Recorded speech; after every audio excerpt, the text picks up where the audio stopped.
Good afternoon, everyone, and welcome to this episode of the Magical Human Show. We've shifted to a Monday because of other commitments, but also it's a blue full moon and all kinds of other stuff, and Mercury retrograde, and there's a whole load of planets going into retrograde and misbehaving and screwing everyone's lives up, I'm hearing. Claire, do you want to tell us a little bit about the state of the cosmos? Thanks. Yeah, I would love to tell you about the state of the cosmos with help from June. And because I've just been away for a couple of weeks, that doesn't mean that I am not aware of what's going on in the cosmos. But it does mean that I might be slightly more floaty than normal. But basically, yeah, so we have a supermoon and it is in Aquarius and it is also a Holly full supermoon. So what we can expect from that, with it being in Aquarius, we think about all the traits related to Aquarius. We think of humanity, we think of truth, we think of information, like communication. We've got all that kind of like, it's really about the integrity of your message. Like how aligned are you? Because this is happening under Leo. So this is happening under your heart. So this kind of message that you're communicating to the collective consciousness about your frequency, are you aligned in your heart? And you mentioned retrogrades, and Mercury for sure is retrograde. And Mercury is retrograde in Virgo. So there is this kind of very much a kind of soupy feeling, like pea soup. It's like draining certain people's energies. They don't feel like they can get things done quickly. It's making all manner of things go wrong. I had lots of exciting, stressful moments on holidays with the hire car. Cars seem to be the theme of my life at the moment, and cars represent control. I do have control issues, so I can acknowledge that. But it just kind of like this whole reflective, Mercury is inviting reflection. It's like, come on, let's think about some of the stuff that's gone on these last few months. How does it fit? Everyone's super triggered at the moment. Uranus is hyperactive for some people. Certainly for me, I've been having heart palpitations, many of them. And kind of it's because it's Leo as well. It's like, what is your relationship to other? What is your relationship to yourself, and what is your relationship to other? And Uranus is like the highest version of Mercury. So it's like the spiritual energy, it's your communication, it's like all up there. And Uranus is got quite a bad reputation. They say, oh, Uranus, it's the planet of destruction and chaos and sudden shifts and changes, etc.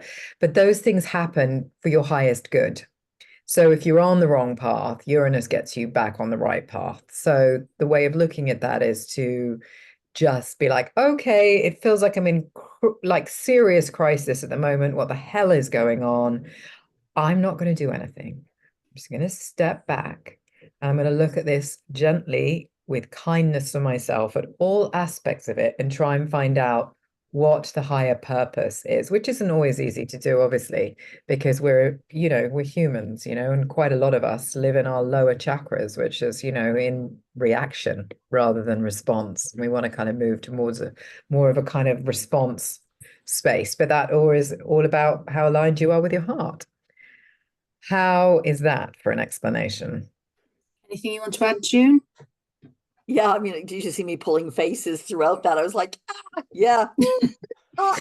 Um, but yeah, there's also, I was listening to another podcast this morning about today, and they were reminding me that Mercury is what was conjunct the sun at 5 o'clock this morning. So that was quite important as well. And I feel like, yes, I really do feel the Uranus pull because this is right now, it's all like we've been talking about for months, isn't it?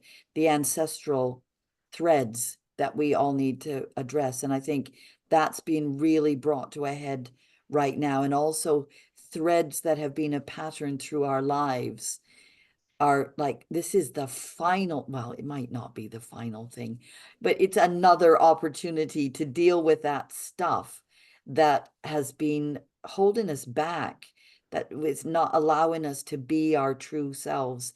And now we if we deal with these, well, at least some of them anyway, there's always going to be something else. It's like doing EFT. As soon as you tap something away, something else crops up. So, it's like there's always going to be another layer of the onion. But when you said stand back and do nothing, I went, you're kidding me. You're kidding. If I stand back and do nothing, everything is going to fall apart. That's how it feels to me. And I do have control issues. I don't even have a car, but I do have control issues. And I feel like it's been all my fault that things are not as good as they should be right now. And well, yeah, partly it is my responsibility. We'll not talk about fault, responsibility. But things are what they are. And this is part of what's going on right now, is accepting. Everybody I talk to is having to let go again. Here we go, letting go of something. I'm helping everybody I can to let go of one thing, just one thing. Write it down and burn it or bury it. Something, just do one thing. And I'm desperately trying to let go of that thing in me that makes me feel like I have to be the strongest person in the room, and I have to continually carry everything and make everybody else comfortable before I'm allowed to be comfortable. So that's my big letting go this month.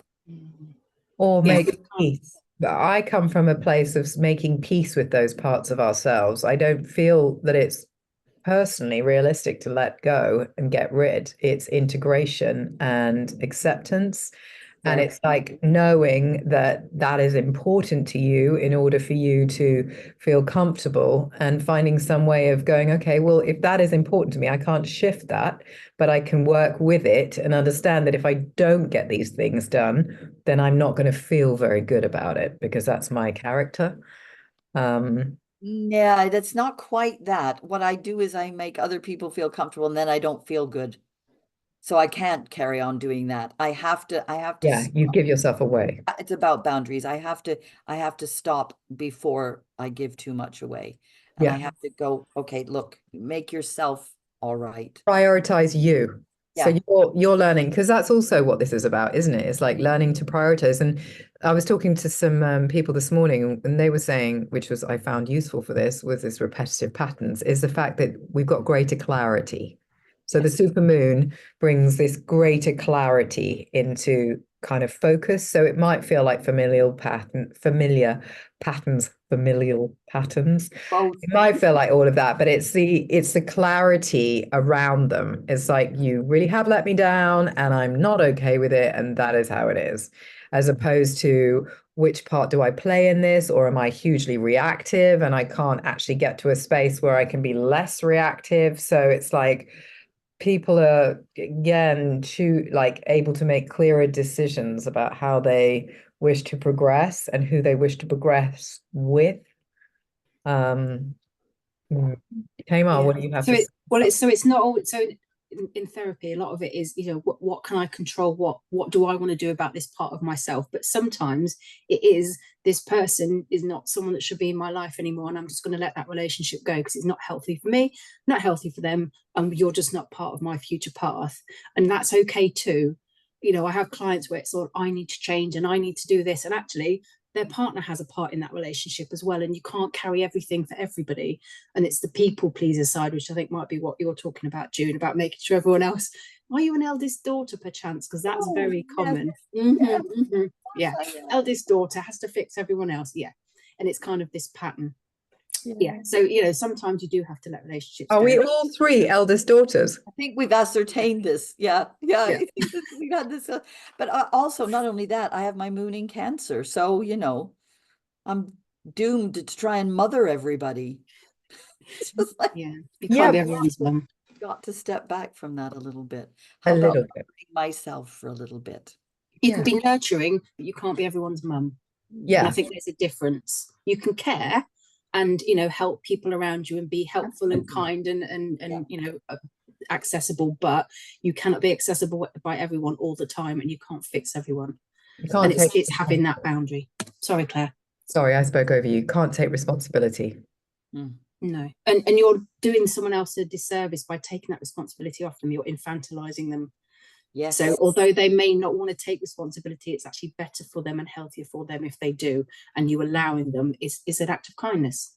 Yes. Oh, I like that word, Tamar. Yeah. I really do. Can I tell you another good word I learned the other day? Psychonaut. Oh, A new word. psychonaut Tell us.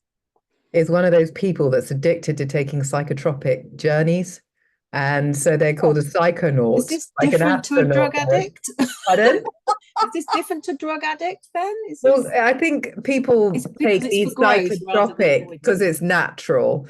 I And see. you, And the intention is growth, not avoidance of a problem in their life, which yeah, is they what you want to did. kind of get in touch with a more spiritual side of themselves or the aspects of that plant. And I was discussing it with someone the other day and they brought this term up and I thought it was really interesting. And we decided that there was probably, this is, if I offend anyone here, that's fine. I'm sorry, I take full responsibility. Probably more men that were psychonauts than women because we have the universe inside of us, we give life, we have all this kind of expansion capacity naturally inherent within us. And for them, they probably find it more difficult to communicate with their inner selves, spirit, etc. That was, that is a judgment I've made, and I will probably be shot down in flames, but Not by I'm going to me. say women are naturally more in that space. I think men just need that little bit of help to get there. I think we kind I'm of more need likely to be addicted to the high that comes of it, as opposed to the kind of, more gentle approach, But perhaps. there's nothing wrong with having a curious mind. As long as you do it safely, don't just take something random you've had off someone in the street and go into the woods on your own and take it. Be in a safe environment and know what you're taking. But, there's nothing wrong with a curious mind. With guides, yes. Sorry, so I took us off our self-depreciating onto psychonauts. But Psychonaut, great term. So how are you all doing with the Mercury retrograde and everything? Because I'm kind of in this very kind of batten down the hatches calm space, but I do an awful lot of energy work around my home. So things are kind of touch wood calm here, but everyone around me, it seems there's absolute chaos going on. I've got this very good friend of mine who's a wedding photographer who decided to write a cookbook during the pandemic, and it's the day they've arrived today. But last week he went to the publishers and the publishers got hit by lightning. All the systems went down.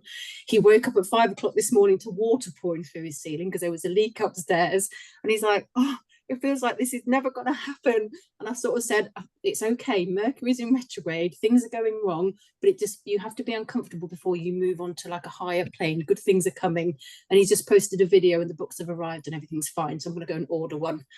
But I've got other people where their relationships are imploding or they're being scammed trying to buy concert tickets, and it just feels like there's this chaos all around. Are you guys suffering from that, or are you kind of in a calm space? Speak, somebody. All at the same time, all of it. Yes. And also I feel like I am calm in the center of this whirling stuff, and I feel like somehow I shouldn't be calm, but I am. And yeah, it's bizarre. Time is doing very weird things. It's like stretching out and shrinking all at the same time. It's all very odd, but it's all photon belt and solar flares and all that stuff. And I am listening to good, sensible people who are making me feel like I'm not alone, and that really helps. And if this can help other people not feel alone in the confusion and chaos, then that's our job done. I feel like we have a part to play in that. And I had this marvelous yoga nidra, right, one-to-one session with someone who's coming to work with us. We've got a whole bunch of new people wanting to come and work with us. I've got new people wanting to work with me individually, people wanting to come to my workshops again. It's all sorts of good stuff is going on. But this yoga nidra was just amazing. She set it up, and it looked like the sky behind you. She said, imagine night sky full of stars, and then draw that down inside yourself. And at the end of it, the whole thing, I mean, it went on really beautifully and long, and to talk me through the whole yoga nidra thing. And I didn't fall asleep, which I usually do, but I was very much present. And at the end of it, I felt like a colander or one of those lamps with the holes in where the light comes out. And I felt like I was beaming out light in all these like little stars all around me. And I just felt, oh, wow. that was amazing. And I'm carrying that with me. That was last week or the week before. And I had a tuning fork feeling, and I had reflexology on Sunday yesterday. And so I'm doing a lot of caring for myself, which I think if people are lucky enough to have people around them who can do that, then I would highly recommend that too. And do the energy work around your house, do the smudging, do the crystals in the corners, have the crystals with you. I mean, I had somebody shouting at me and I felt I needed my amber on me now, as well as my other crystals. I felt a little bit of protection is necessary. So yeah, and these things do help. Mm. Mm. Yeah. Are you, Claire? Are you suffering with the chaos, or are you calm? I have felt since probably, I'm trying to think whether it was the new moon or before that, like distinctly internally uncomfortable. I took a friend's flower essence, which was digitalis foxglove, and she said this will bring up ancestral stuff. And I was in such a good place. I was like, fine, bring it on. And since then, I have been really like, oh, really churned up, like, the seabed where there's been a storm and all the kelp's been ripped out. So I have been, and very churny, very, very churny, and very distinctly uncomfortable, seeing like patterns and just, yeah, really just, yeah, just thinking, I don't know if I want to do this, it's like that feeling of just like, oh God, does it ever going to get any better? Even though it was really good. So it's like, and I'm empathic, so I'm aware that I do this. That's my way. And then I listened to Heather Emsworth, who, June, you remind me of, and her gentle voice. And I listened to Pam Gregory as well, when I got back from holiday. And because also an interesting thing, when I went on holiday, I thought, do you know what? I'm always taking all these vitamins with me and all these supplements. I'm just not going to take them. I'll only take a couple and I'll see how I get on. Never again. I will take all my supplements with me because my mental health fell off a cliff. And that's how much I know my vitamins work. I've started taking them again and I instantly feel better. But I was taking my vitamins. I'm doing kind of like you say, Tamar, you put protection around your place. I'm basically going out for crack of dawn walks. I'm swimming. June, you're doing self-care as well. I've booked in self-care. It's like the self-care levels at this time have to go right up because it is so distinctly uncomfortable. But I feel, and as you were talking, and what you said about kind of community and people coming together, the more we're sharing this and sharing what we know together, the easier it is to get through because it stops those feelings of isolation. And literally everyone I've spoken to has been saying they felt really lonely on their path, really kind of inner chaos on their own. So it's like just shows the power of community is basically what I'm saying. It's like sharing that and just saying you're not alone. This is a really difficult time. I also think with spiritual journeys, when you start on them, it's like a one-way ticket. You kind of, the more sensitive you get, the more aware you become, the more influenced you become, the more sensitive and susceptible. And you can't kind of go back on that. You can't remove yourself back to a state of ignorance. So it kind of, with that comes this kind of, you're feeling the planet. So when I heard the planetary stuff, I was just like, oh, I'm literally modeling that. It's like, and I'm sure we all are. We're all modeling that. Yeah, absolutely. Yeah. Yeah, yeah, it's so true. So that is it. My other thing to bring to you today is raw milk. Okay. Now, can I check, is this legal? Or have I seen it on a TV program and it's another country where it's illegal? No, it's legal over here. I'm buying it legally. Right, okay. Yeah, I'm buying it from It's a probably local just some farm. random American TV show or something. I'm never sure. No, they've tried to stop people from getting it because it's full of goodness. It's amazing. It's like the chickens with their, salmonella jabs. It's utter insanity. Pasteurized milk is denuded of all goodness and is absolutely pointless. You shouldn't drink it at all. And I don't like saying should, but really, in this case, should not. Because regular milk from the supermarket is full of antibiotics, growth hormones, distressed cattle, and and then it's boiled to a point where it's lost all its original nutrients, if it had any anyway. So yeah, you want organic, grass-fed milk if you can get it, and raw if you can get it. It's very hard to find raw milk. So just for balance, are there risks with raw milk? Because obviously they pasteurize it for a reason. No, So what? they Because pasteurize. otherwise it would just be available for everyone. There must be some reason that they think it's not good for you, or they're saying it's not good for you. Well, it's cheaper to produce, isn't it? Because you're not taking it through all those processes that you're told it needs. So, I mean, there's listeria, but I don't think that, basically, like anything, if your immune system is strong and you're healthy, you'll be able to cope with it. It's when your immune system is compromised that you are more susceptible. It's that terrain theory again. Like, you can only get ill if you're not in balance. If you're balanced, then you can go and see sick people and you remain absolutely fine. So I think with raw milk, there is little risk. In fact, if anything, the rewards far outweigh the minimal risk of taking it for repopulating gut bacteria, which is what I'm taking it for, because I have so many digestive issues. That's like my weakest chakra is my sacral chakra. It's my most powerful chakra and my weakest chakra all at once. So when I'm out of sync, so is my digestive system. That's how it shows up for me.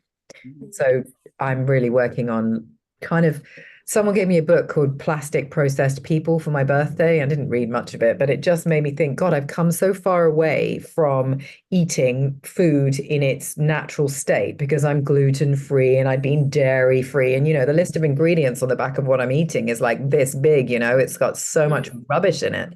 And I was like, why am I doing this? I just need to get back to really healthy, nourishing food. So that's kind of my focus, and I feel a lot better for it.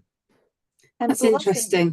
Blessing the food and making sure that you're eating stuff and saying, I'm taking in what's good from here and letting go what I don't need and will not be good for me. And that's the key thing, because we cannot control having come to terms with the fact that I have been a control freak all my life.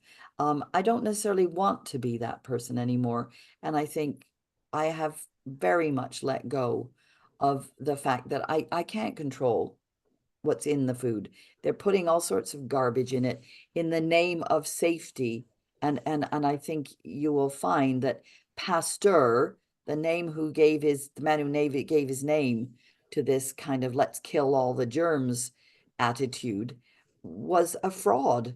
And that whole germ theory is being totally rubbish now, and there's plenty of evidence. We can put the names of the books in the description below, and the information. There's videos, there's books, there's all sorts of people explaining why we shouldn't be doing half the things we do to our food in the name of safety. And the whole salmonella thing, I mean, I'm convinced, and this is probably slanderous because she's still alive, Edwina Curry created this whole scandal back in the 80s about salmonella as a deflection from, she didn't want everybody to look at what she was up to with John Major. Just saying, it's a possibility. Politicians allegedly, say allegedly, please, June. Allegedly, it's always a possibility that politicians might be doing something as a smokescreen, and it wasn't necessarily for our safety at all. It's so, yeah, and just to back that up, not the political statement, but a backing up about food and stuff. I was speaking to a cheesemaker. We have a good local cheesemaker, and he doesn't produce raw milk. I said, why don't you produce raw milk and raw cheese? And he was like, oh, the hoops that you have to go through to make it not financially viable for such a large producer. But he said to me, I said, I've not eaten cheese regularly for a long time, but I love cheese and I'm just getting back into raw milk. And I love your cheese because it is divine. And I said, but I tend to go more for sheep cheese than cow cheese. He said, absolutely. He said, because we've messed around with cows for so many decades, he said a cow's cheese will take about 6 to 8 hours to get through the guts, whereas a sheep's cheese will take about half an hour. Unfortunately, I'm intolerant to sheep. I can't consume it. You can have goat, can you? I think I can. I had goat's milk for a little while. Well, it's just the fact that it's less manipulated, and that's what you want. Unless you can find a herd like these people that are producing raw cheese that have the raw cow's milk, unless you can find a herd that's not being kind of jabbed up to its eyeballs and is pasture fed, etc. Mm. See, I have a suspicion I might have this leaky gut thing, but I'm not quite at the time yet when I'm ready to. I think the diet restriction thing, food is one of the few pleasures I have in life. I'm just not willing to restrict anything yet. I'm sure I'll get there at some point, but for now, I'm just going to accept it, I think. But, making little changes, like I'm going to try grow my own potatoes. And think, we don't eat an awful lot of fruit and veg in this house, but the few bits we do, I was like, maybe I'll have a go at growing them for myself, just little bits, just for us, and try and get back more to the natural stuff. But like you say, June, we can't control it, but everything is ultra processed. I know it's not as bad as the USA, where they seem to add a load of, you compare two products from UK and USA, and USA's got like double the list of ingredients with the stuff they put in. I know we're not as bad, but there's so much done to the food that, like you say, you can't control. But like, I can't have a cow and get my own steaks from it from the garden. There's a limit to what people can do, I think.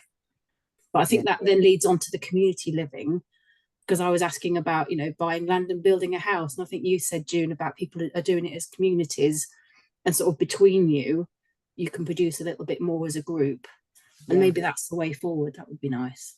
Or buying small, go to your farmer's market, Tamar. Go and buy from the farmers that can. That's what I do. And he's like, yeah, I don't have a cow either, but I'm going to make sure I damn well know where my meat's been, because we are what we eat on every single level. So if the animal has had a good quality life and hasn't suffered, then it's going to be a lot better quality experience that I'm taking on, the energy of that, than if it's produced in the supermarket. I don't ever buy meat from the supermarket if I can help it, because it's just... Well, I try not to buy many things from the supermarket, to be honest with you. I have to buy some things, but yeah, dry goods and tinned goods. But yeah, it just consciousness around that. And leaky gut, you can heal it pretty easily if you are. I healed mine really quickly as long as you stick to it. And it's things that you don't like. Garlic was mine. You don't know that, and broccoli, that on the face of it look really healthy, but actually were causing me leaky gut syndrome. And how did you find out what the things were you had to restrict? I saw a guy that had a couple of, he had a very complex machine that I held the electrodes of, and it basically it fired all these sound frequencies into my immune system, and then it builds it works out the frequencies and tells you what you're actually specifically got a problem with. It's fantastic. Or can you reintroduce those foods later on? Sorry, June. Or is that like for life? No, I think you probably can. I think that's the idea, is once you heal it, etc. But I haven't been able to reintroduce garlic yet. I mean, it gives me severe pain when I have it, so I just avoid it, and it's a pain to do it. But I hope in time, maybe with the raw milk and the more natural stuff, I'll get there, because I love garlic. Sorry, June, what were you saying? I spoke over. Fasting is a good way of healing the damage to your intestines, because it doesn't take that long for the body to repair itself if you give it a chance. So a little bit of fasting is not a bad idea. But a kinesiologist can ask your body the questions of what you need, and the things. I tend to ask people people's bodies, which things are the things that are good for them, rather than the things to avoid. So it's a more positive kind of approach. Try putting these things in that are going to help you. And, there are herbs, there are herbal remedies that are good for helping to heal, and homeopathy and acupuncture and things, aromatherapy.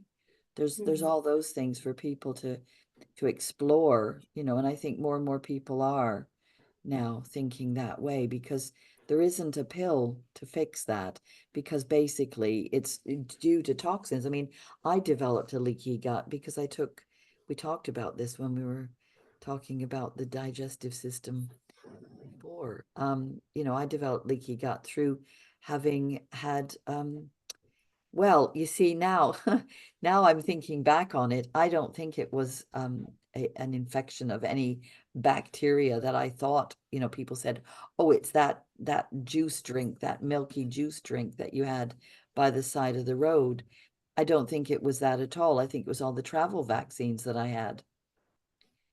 And that's where it hit me. And then I took a horrible medication that was supposed to fix the fix the dysentery that I had, because they claimed I had an amoebic dysentery. But this is way before, I was only 18, way before I knew anything about anything really. And I just believed what was given to me. And then I found out later on that that drug was withdrawn from the market because it was actually killing people. So my digestive system is a lot more robust than I was led to believe. And you know, I've been okay, but there's still, but a lot of our digestive things are emotional, aren't they? I mean, your solar plexus is your connection to other people. That's where the filaments, if someone dies or leaves, you get cut off. It's literally broken, that connection. And it's like a punch in the gut. People feel that. People say that they felt like this bereavement has felt like a punch in the gut. And it's something that we need to settle with. It's the sacral chakra, isn't it? Not the solar plexus. No, I think it's the solar plexus with filaments to other people. Oh, I've always thought it was the sacral chakra, personally. Hey, Interesting. yeah. Hmm. Not sure where. See, I can't quote my source on that one, so this is a problem.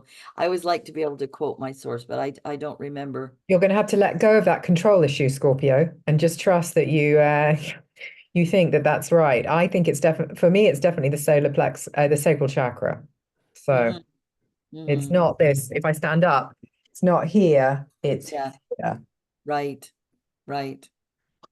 which is Yeah. the womb part. Yeah. And lower back, which is why people have lots of lower back issues. Sure enough. And yeah, interesting. So, Tamar, from that, why don't you do some home kinesiology with your son? Because what you can do is you put your arm out and you get him to press down on your hand and you resist, and then you hold the thing like a potato and you ask him like to put the pressure on, you see if you can resist. And if there's no resistance, then basically that shows your body's going, no, I don't like that. And even if stuff is in packets, it still works. Yeah, Okay. except that you can't just stick your arm out and lean on it. That's not advisable. I'm sorry. You have to calibrate first. You have to switch on and switch off, and you have to check yes and no, and you have to do all those questions first. And there's priorities, there's pre-tests that you have to do with the eyes and the ears. I mean, I'm happy to talk you through this on a Zoom. Absolutely. Well, talk us all through it. Not this one, but on the next one, because that would be super interesting. But June, is this a I need service another that you? body with me to Yeah. Is show it. this a service that you offer in your wellness centre? It is, isn't it? Mhm. Okay, so people local to you can come and buy this service from you, And can't I they? teach it. Yeah, I teach Touch for Health, which is basically the original kinesiology, and that's the one that you start from basic stuff, learning how to listen to the body's answers. But if you just stick your arm out, it's uncertain what could be affecting that. The thoughts of the person being balanced, Oh, or okay. the person doing it. If people have a strong attachment to something, I've done this with people. Yeah, if people have a strong, for sugar, for example, their body will go, yeah, I need that. Yeah, yeah. And it's Well, they're totally addicted to it. You know yeah. what I mean? But I'm assuming you're My arm talking says about so yeah. you're talking about processed sugar, because I saw a thing about neurodivergence, so ADHD, autism, things like that, that our brains need more glucose than neurotypical brains. And he's kind of going through a list. He's going, this is not hard sweets, this is not chocolate, this is not stuff like that. It's glucose, which is nuts and dried fruits and things like that. So I got excited for a moment and then less excited. I was like, I'm supposed to eat the sugar. No, he didn't mean processed sugar. Yeah. So it's about knowing what it is you're referring to. So you're talking about the processed crap that's bad for you. And the questioning, like what the question is. Asking the right question. Be clear and be neutral in your mind. The person being tested needs to be neutral. And it's a spirit of inquiry. It's really like just being curious, not being fixed on an outcome. That's the really important thing with muscle testing. It's very important to just be like, oh, let's just see where this goes. And we'll write down the answers because this is how you're feeling right now. It's like a blood test.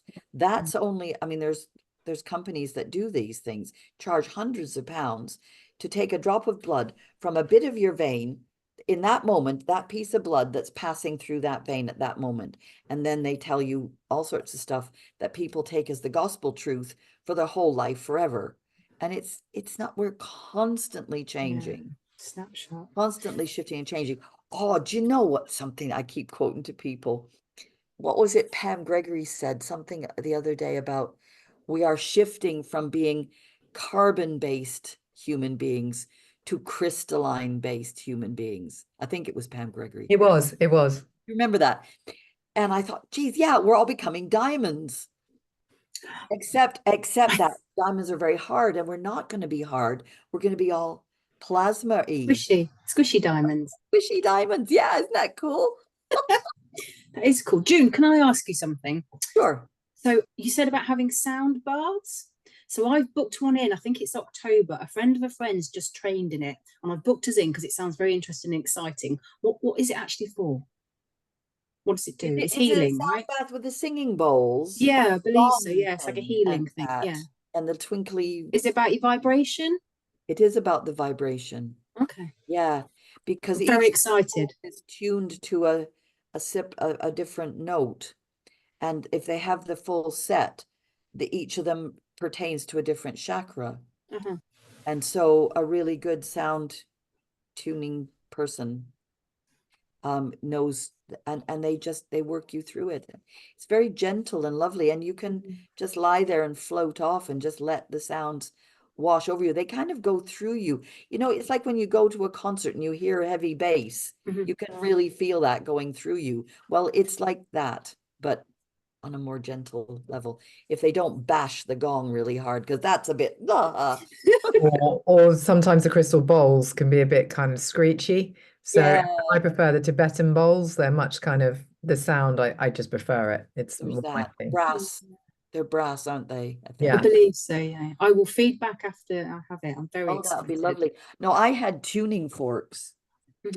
I have tuning forks. I tune people. I don't use them, except I'm not trained, but somebody who does them gave me these to cleanse the space, and I go around my room with them, and I go over the. Why don't you just, I put mine on my heart. So I tune it and then put it on people's heart chakras before circle and stuff like that, or on the top of their head, just to align them. Beautiful. Because I'm not trained.